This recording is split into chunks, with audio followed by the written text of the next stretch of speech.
자, 오늘 말씀은 사도행전 10장 1절부터 48절이고요. 말씀의 제목은 삼위일체 하나님이 우리들의 삶 속에서 역사하시는 축복은 여섯 번째요.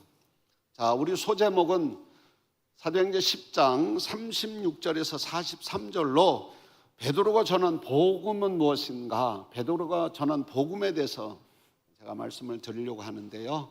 제가 오늘 설교를 해보니까 복음의 베드로가 말하는 복음의 요약이 한 네 가지인데 한 두 가지밖에 못했어요. 자, 지금 이제 오늘 우리가 이제 지금까지 삼일체 하나님에 대해서 계속 제가 설교를 해요. 삼일체 하나님은 본질상 우시아 에센스 한 분이신데 삼위격으로 계시다. 그래서 페르소나 퍼슨이라는 게 인격적인 하나님. 그런데 호모 우시오스 동일 본질이라는 거예요. 위격은 휘포스타시스인데 동일 본질이니까 성부 하나님, 성자 예수님, 성령 하나님. 그래서 구속사를 얘기할 때는 성자 예수님, 신성을 강조할 때는 성자 하나님. 자, 이게 성경이 있었는데 교리적으로 정리가 된 것은 초대 교회에 이단이 극성을 피우는 거예요. 양태론자, 특별히 AD 325년에 아리우스가 성자 예수님을 피조물이고 하나님이 아니다. 그래서 니케아에서 모여서 아리우스가 정죄가 되고 성자 예수님의 성자 하나님이 니케아 신경이 만들어지고요. 그래서 삼위일체에 성자 예수님 성자 하나님 들어오게 되고, 자, 이단으로 정죄됐다고 이단이 가만히 있느냐? 우리나라에도요, 재림예수가 40명에 약 250만 명이 이단에 빠져 있거든요. 그러니까 이단으로 정죄가 됐는데도 이제 그들은 극성을 피우는데 AD 381년에 콘스탄티노플의 주교가 마케도니우스가 폭탄 발언합니다. 내가 성부와 성자 하나님 내가 인정을 하는데 성령 하나님은 피조물이고 그냥 파워제 하나님이 아니다. 그래서 AD 381년에 콘스탄티노플에서 정리가 됩니다. 이단으로 정죄되고 삼위일체가 정리가 돼요, 교리적으로. 자, 그럼 성부 하나님은 어떤 하나님이에요? 성부 하나님 역할은 뭐예요? 태초에 계셨고 창조하셨고 구속사의 드라마를 계획하시고 설계도를 그리신 하나님. 성자 예수님은 태초부터 있었고 하나님과 함께 계셨고 하나님이셨고 창조에 관여하셨다. 요한복음 1장 1절에서 14절에 그리고 구속사의 드라마의 주인공으로 인간의 몸을 입고 이 땅에 오셔서 대속제물과 화목제물이 되어주시고 죽으시고 부활하시고 지금은 어디 계시다?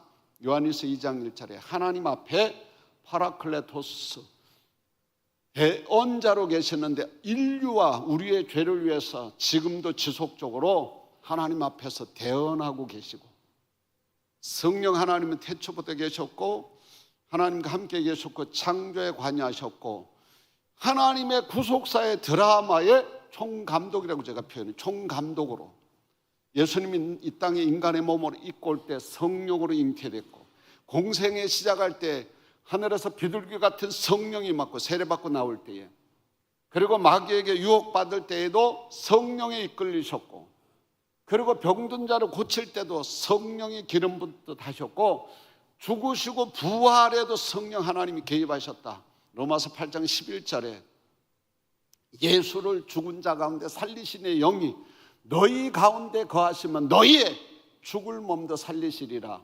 할렐루야.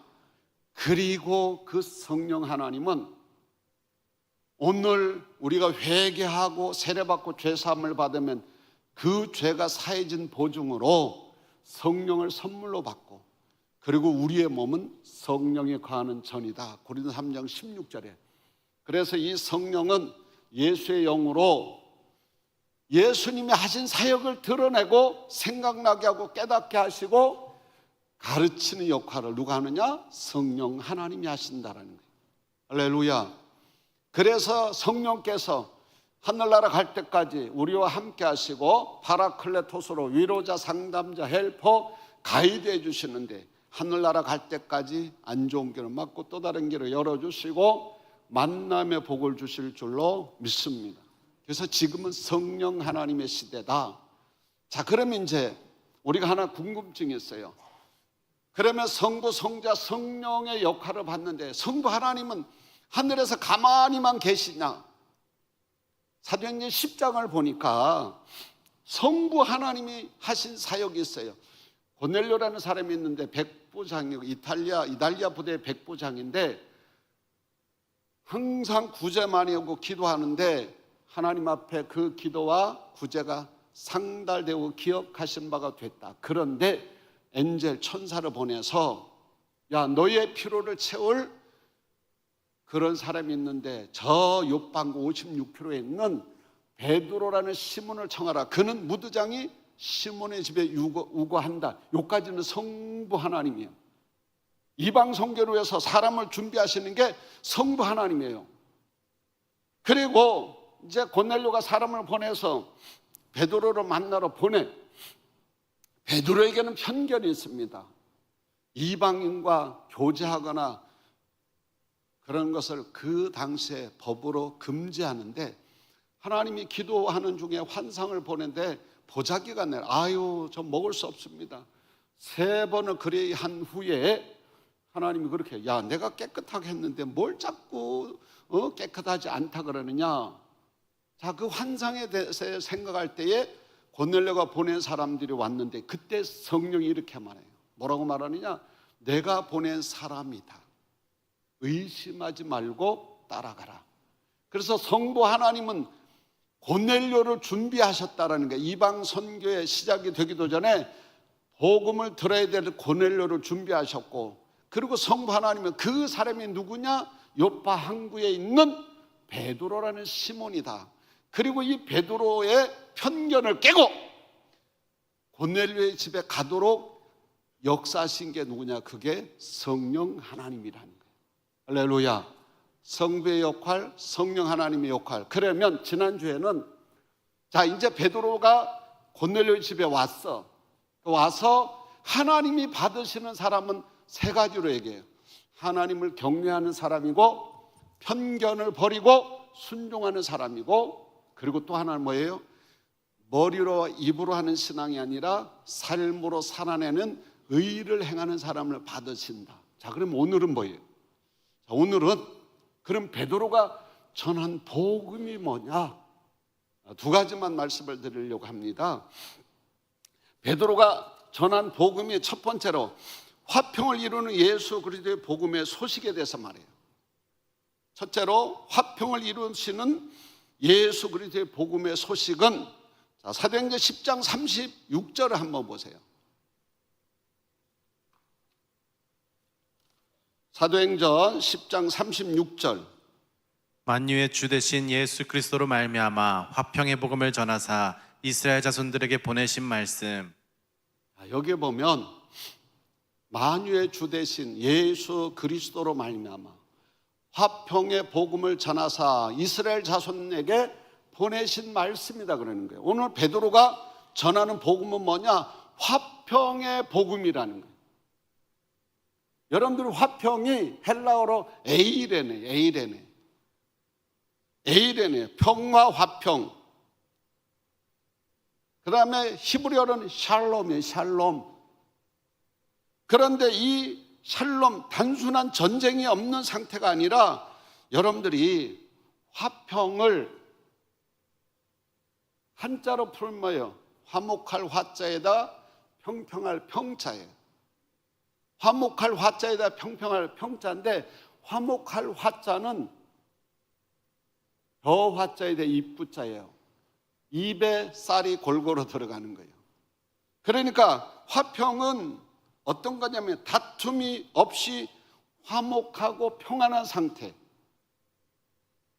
또한 이 화평은 관계가 회복이 되어 조화를 이루는 거. 관계가. 그럼 어떤 관계가 회복이 되는 거냐?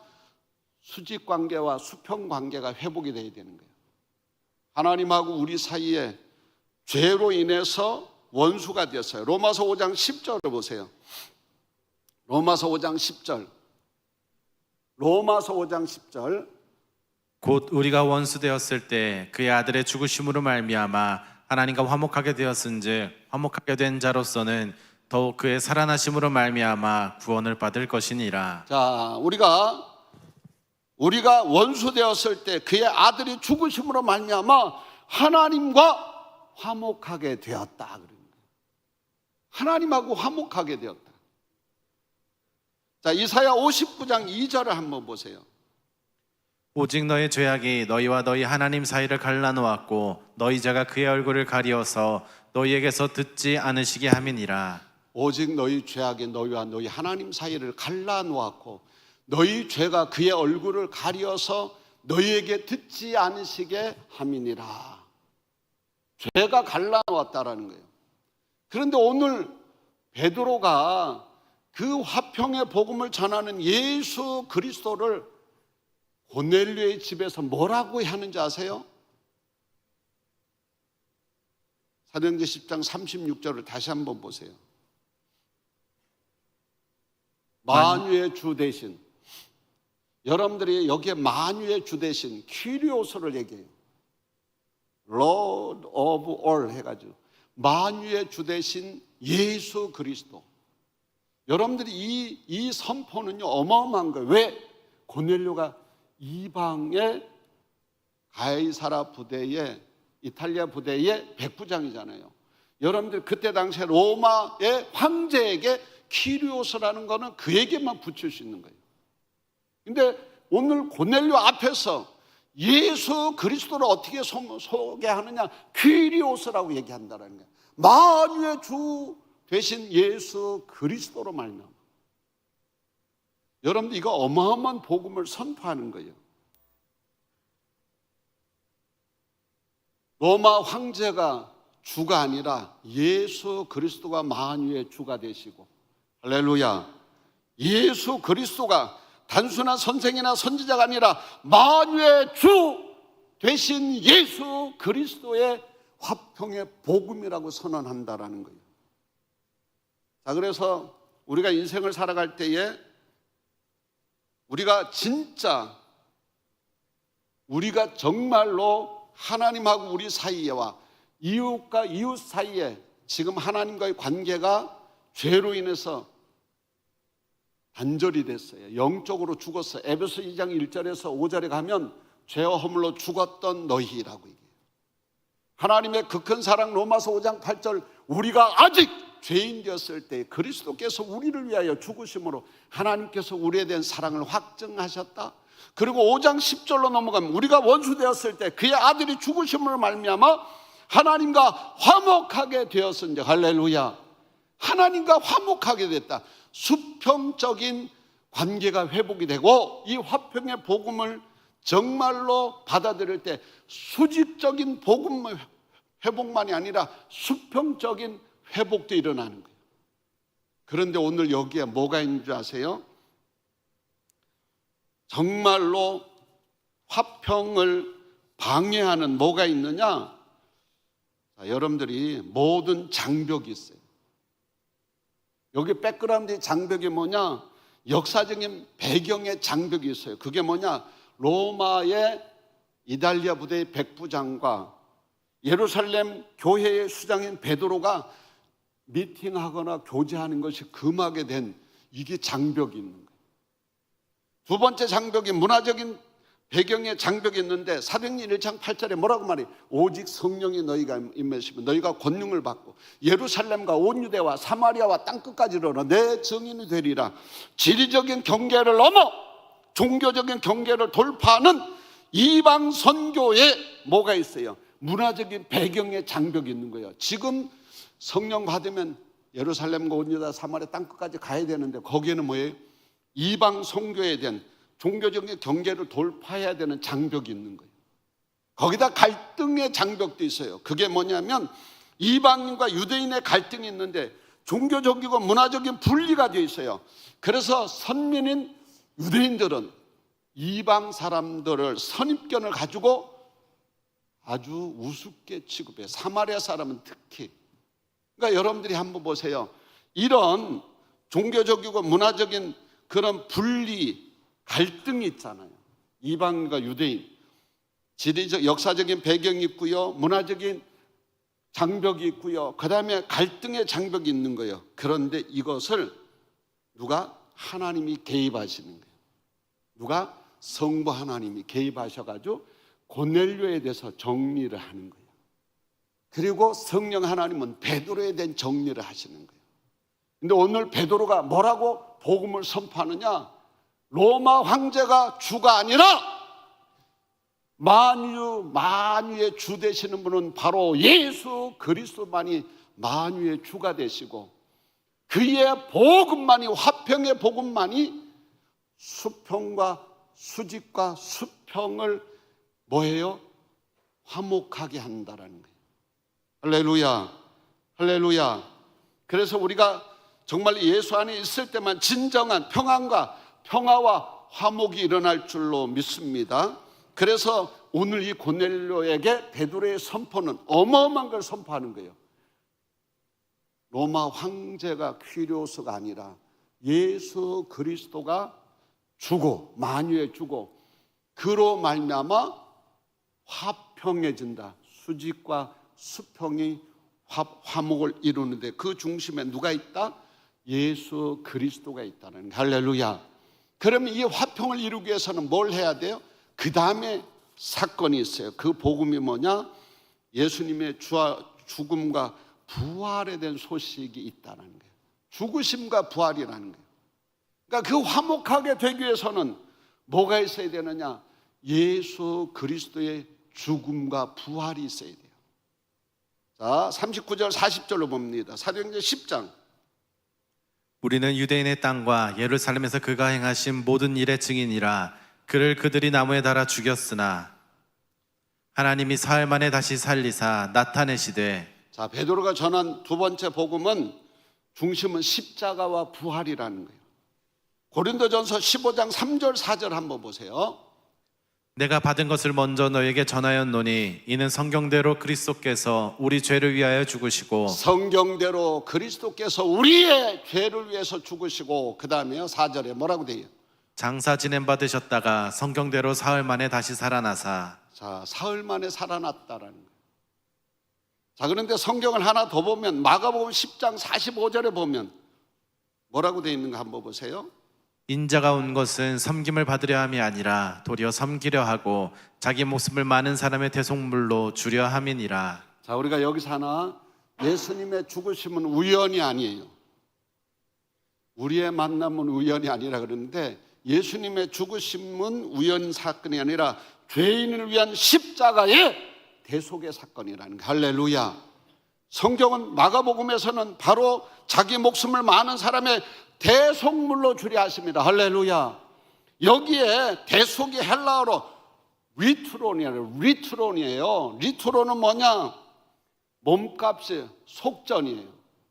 노예가 빚을 땀빡 졌어. 그런데 어느 대가 없이 그 노예의 죄를 다 속전을 내서 몸값을 다 지불한 거예요. 누가? 예수 그리스도가. 누구를 위해요? 우리를 위해서, 나를 위해서. 할렐루야, 할렐루야. 그리고 또 하나 단어가 있어요. 대속이라는 단어를 기억하셔야 되고, 그 대속물로 인해서 우리가 죄가 완전히 없어져서 칭의 의로운 자라고 인정했어. justification. 그리고 성화 sanctification. 그 다음에 뭘로 가요? glorification. 영화. 누구로 말미암아? 예수 그리스도의 대속물로 그렇게 되고, 그래서 우리가 구원을 뭘로 받아요? 선물로 받는 게. 할렐루야. 죄가 용서받은 보증으로 성령도 선물로 받고, 우리가 하나님의 걸작품이 되고 하늘나라 시민권자가 되고 하늘나라 처소가 예비된 로마서 8장 17절에 자녀면 상속자가 됩니다. 상속자는 하나님의 상속자가 되고, 하나님의 상속자는 그리스도와 함께한 싱클레로노모스 공동 상속권자. 할렐루야. 여러분들이 십자가의 죽으심이 이렇게 중요한 거예요. 그리고 거기에 부활이 있는데, 이 부활이라는 헬라어 단어는 아나스타시스라 그래서 다시 일어나고 일어섬이에요. 그래서 예수님의 부활을 통해서 네 가지가 확증이 돼서, 하나는 뭐냐? 예수 그리스도의 신성이 증명이 됐어요. 예수님은 인성만 있는 분의 신성까지. 두 번째는 뭐예요? 예수 그리스도가 죄가 없는 것이, 예수 그리스도의 죄 없음이 확증이 돼서, 왜? 죄의 삭은 사망인데 죄가 없기 때문에 부활하신 거예요. 할렐루야. 그리고 십자가는 실패가 아니라 구원을 얻는 능력이고 승리다. 십자가의 도가 멸망하는 사람들에게 미련한 것이요 구원을 얻는 우리들에게는 하나님의 능력이 될 줄로 믿습니다. 그리고 마지막으로 뭐냐? 죄와 사망이 패배했다는 거예요. 죄와 사망이 패배했어요.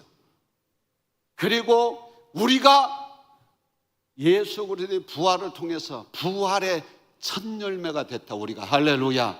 예수님만 부활한 게 아니에요. 성경을 보면 고린도서 15장 20절, 고린도서 15장 23절과 로마서 8장 11절과 요한복음 11장 25절을 한번 띄워줘 보세요. 자, 보세요. 그러나 이제 그리스도께서 죽은 자 가운데서 다시 살아나사 잠자는 자들의 첫 열매가 되셨도다. 잠자는 자들의 첫 열매가 됐다. 누가? 그리스도께서 죽은 자 가운데서 다시 살아나사 잠자는 자들의 첫 열매. 그 다음 성경 보세요. 23절. 그러나 각각 자기 차례대로 되리니 먼저는 첫 열매인 그리스도요 다음에는 그가 강림하실 때 그리스도에게 속한 자요. 처음에는 예수님이고 그 다음에는 주님이 오실 때, 강림하실 때 그리스도에게 속한 자, 바로 우리가 되고, 그 다음에 로마서 8장 11절. 예수를 죽은 자 가운데서 살리신 이의 영이 너희 안에 거하시면 그리스도 예수를 죽은 자 가운데서 살리신 이가 너희 안에 거하시는 그의 영으로 말미암아 너희 죽을 몸도 살리시리라. 그러니까 예수를 죽은 자 가운데서 살리신 영이 뭐예요? 성령이 너희 가운데 거하시면 너희 죽을 몸도 살아난다는 거예요. 할렐루야. 마지막으로 요한복음 11장 25절. 예수께서 이르시되 나는 부활이요 생명이니 나를 믿는 자는 죽어도 살겠고. 예수께서 이르시되 나는 뭐하여? 부활이요 생명이니 나를 믿는 자는 죽어도 살겠고. 할렐루야. 그 중심에 은혜교회와 성도들이 있을 줄로 믿습니다. 그래서 존 스토트 박사는 뭐라고 얘기하느냐? 기독교는 죽은 창시자를 기념하는 종교가 아니래. 기독교는 죽은 창시자를 기념하는 종교가 아니라 뭐는 살아계신 주님을 만나는 신앙이다. 할렐루야. 살아계신 주님을 만나는 신앙이라는 거. 할렐루야. 다른 종교들은 다 죽은 자를 기념하는 종교지만 기독교만큼 유일하게 죽은 자를 기념하는 종교가 아니라 살아계신 주님을 만나는 신앙인 줄로 믿습니다. 그래서 십자가 없는 복음은 복음이 아니에요. 십자가가 없는 복음은 복음이 아니고 부활이 없는 복음도 복음이 아니라는 거예요. 할렐루야. 십자가가 없는 복음은 복음이 아니라는 거예요. 부활이 없는 복음도 복음이 아니라는 거예요. 그래서 십자가와 오늘 십자가 부활이 복음의 심장이라는 거예요.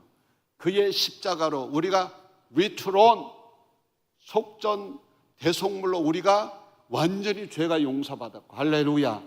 예수님이 부활하심으로 우리에게도 부활의 산소망이 된 줄로 믿습니다. 그래서 베드로가 전한 복음은 두 가지였어요. 하나는 뭐냐? 예수 그리스도가 만유의 주다. 로마 황제가 퀴리오스가 아니라 예수 그리스도가 만유의 주가 되시고, 그리고 그가 전한 복음이 뭐예요? 화평의 복음인데, 하나님과의 관계, 수직적인 관계, 수평적인 관계가 깨진 그 관계가 예수 그리스도의 복음은 그걸로 회복하게 하신다는 게. 할렐루야. 어떻게? 우리가 그리스도와 함께 상속권자로 회복하시고. 할렐루야. 두 번째 전한 복음이 뭐예요? 예수님의 죽음과 부활에 대한 복음이라는 거예요. 예수님의 죽으심으로 우리가 리트론이 됐고요. 할렐루야. 리트론이 된 거예요. 그리고 뭐예요? 그가 부활하심으로 부활의 첫 열매가 된 거예요. 우리도. 할렐루야. 그리고 예수님만 부활하는 게 아니라 우리도 부활할 줄로 믿습니다. 그래서 오늘 베드로가 전한 복음이 두 가지만 꼭 기억하셔야 돼요. 하나는 화평을 이루는 예수 그리스도의 복음, 화평, 샬롬, 그냥 전쟁이 없고 다툼이 없는 평안한 게 아니라 관계가 회복이 되는 거. 할렐루야. 하나님과 우리 이웃과 이웃의 관계가 회복이 되고, 그리고 예수가 키리오스라는 거, 할렐루야. 로마에서 파견된 고넬료에게 이것은 어마어마한 선언이라는 거예요. 황제만이 키리오스라고 부르는 그 당시에 황제가 아니라 예수 그리스도가 만유의 주가 되시고, 할렐루야.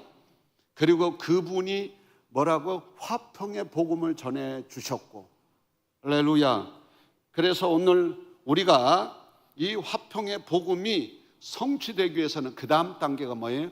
십자가와 부활이 반드시 있어야 된다는 거야. 할렐루야.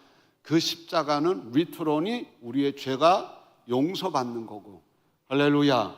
부활은 예수님이 죄가 없음이 보증되고 확증된 것이고, 우리도 부활의 첫 열매에 예수님처럼 우리도 부활하게 될 줄로 믿습니다.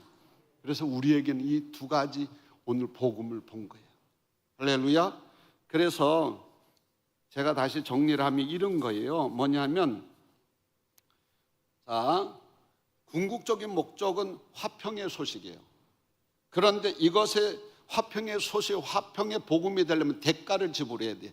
그게 뭐냐? 예수님의 십자가와 부활이, 그걸 믿어야지만이 될 줄로 믿습니다. 이미 예수님이 행하신 거예요. 우리 옆에 사람하고 인사하는데 예수 잘 믿읍시다. 할렐루야. 기도하겠습니다. 사랑과 은혜가 풍성하신 하나님, 오늘 말씀 가지고 승리하게 하옵소서. 황제가 키리오스가 아니라 바로 예수 그리스도고 화평의 복음을 전한 예수 그리스도가 만유의 주라는 고백과 함께 예수님을 통해서 그 화평의 복음을 통해 수직적인 관계와 수평적인 관계가 회복이 되는데, 그 회복의 대가가 십자가와 부활인 걸 알아사오니 예수님의 십자가의 대속 제물로 우리가 모든 죄가 용서받는 그리스도와 함께 상속권자로 예수님이 부활의 첫 열매라면 우리도 부활하게 될 줄로 믿사오니 이 부활의 신앙을 가지고 승리하게 하옵소서. 예수님의 이름으로 간절히 기도드리옵나이다.